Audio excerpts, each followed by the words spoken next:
orgullo para los nocturnos tener a la escritora Sabina Berman aquí en Technicolor y en persona. ¡Bravo!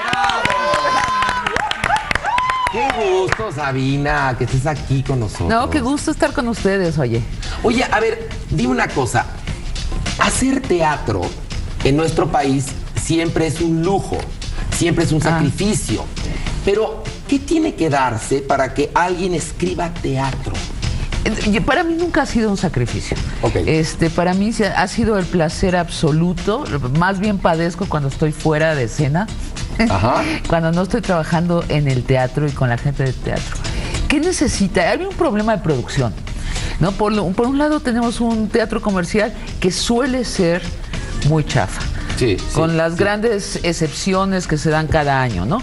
Y después el teatro culto, que es realmente el teatro subsidiado por el Estado, que suele ser muy bello, muy bien armado y muy aburrido. Sí, que no tiene nada que ver con nosotros, que sucede en Rusia, en Inglaterra, en Alemania, gente que tiene problemas de soledad tremenda, cuando nosotros tenemos un problema de sobrehabitación, ¿no? Sí, o sea, sí.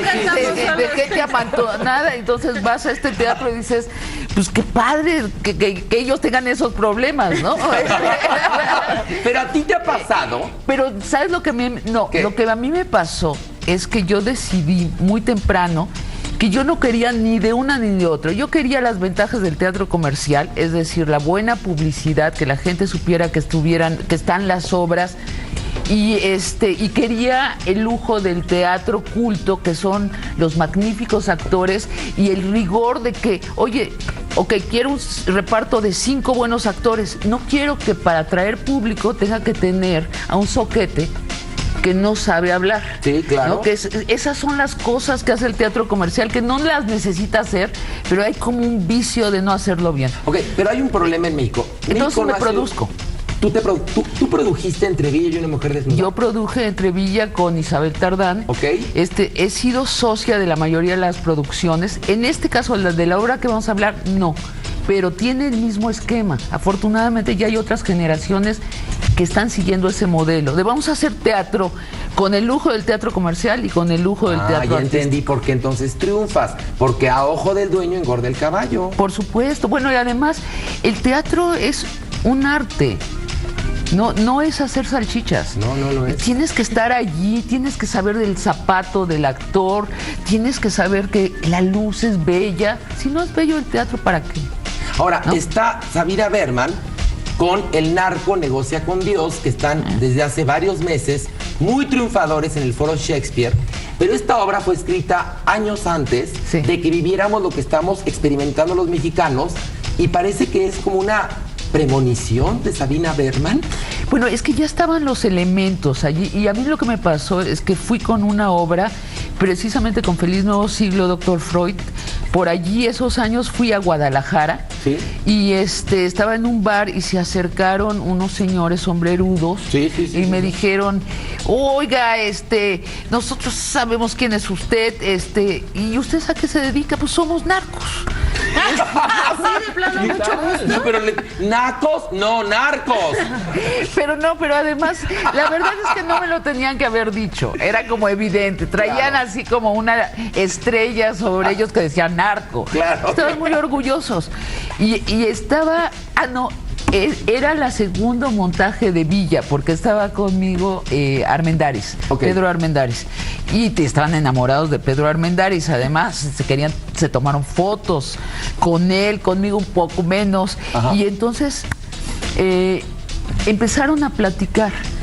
Y yo después dije, yo quiero escribir una obra sobre el bien y el mal, donde el personaje central sea uno de ellos. Y lo escribí y me pareció excesiva la obra. Ahorita me parece costumbrismo, ¿no? Claro.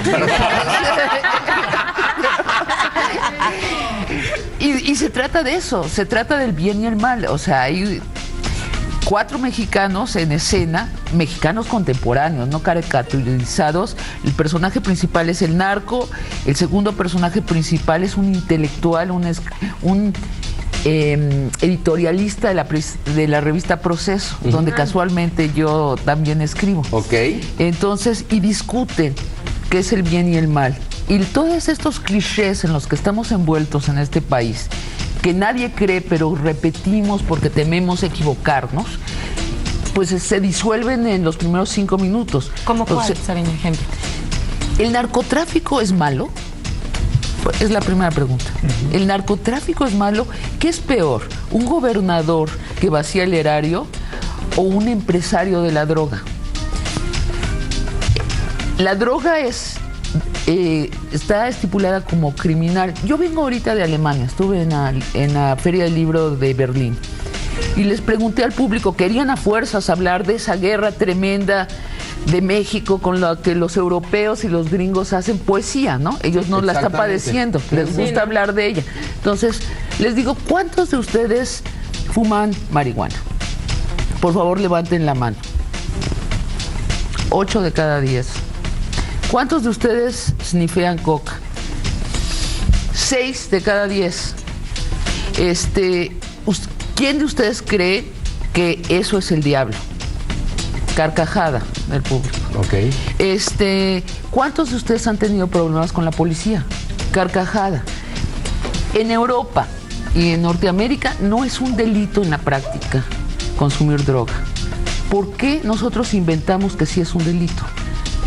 Es moral, todo esto es un asunto moral, porque el día que se legalicen las drogas, estos señores narcotraficantes pasarán a ser los empresarios distinguidos de una corporación que se dedica a vender drogas. Es moral y al mismo tiempo el mundo de la política está lleno de consumidores, es decir, ni siquiera pero yo ni siquiera pienso que es moral, yo creo que es una falsedad que la gente que lanzó esta guerra cree que es moral. Porque es un negocio también. Te voy a contar. Esta guerra es un negocio también, ¿eh? No, pero sí es moral en algún sentido. ¿Pero por qué?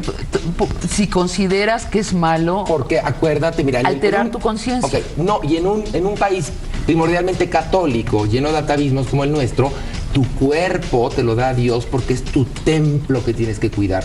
Y tú con las drogas te estás matando. Cuando vivir mata.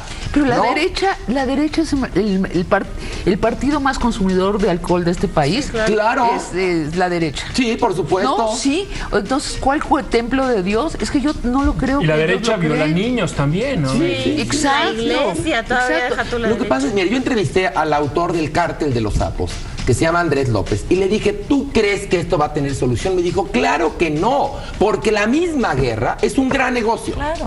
La guerra es un gran negocio. Para unos cuantos, ¿no? Sí, bueno, desde pues, luego. sí, claro. Son todos los negocios en México, para unos cuantos. Pero en México, ¿quién está haciendo negocio con la guerra? Las autoridades. ¿Las autoridades? Sí. Bueno, pues esto es tremendo. Yo creo que las autoridades más bien pensaron así. Ellos, los otros, sobre todo los norteamericanos, creen que el narco es malo. Sí. Entonces necesitamos, esta es una tesis que todos conocemos, quedar bien y además vigorizarnos frente al público mexicano. Al tener más rating. Sí, más rating, claro, muy bien. Entonces, lanzan una guerra que les parece evidentemente buena. Error. Ni es evidentemente buena ni era fácil. No, bueno, me queda claro que entonces yo creo que lo que tenemos que hacer, y se dice en la obra, es hacer lo mismo que hacen los norteamericanos con el narcotráfico interno de ellos o los europeos. Nada. Lo que necesitamos es atacar a los delitos serios de este país, el homicidio, el secuestro, el robo. Que allí se vayan la policía, incluso las Fuerzas Armadas, y que dejen a los narcotraficantes pasar. Por eso el título, El narco negocia con Dios.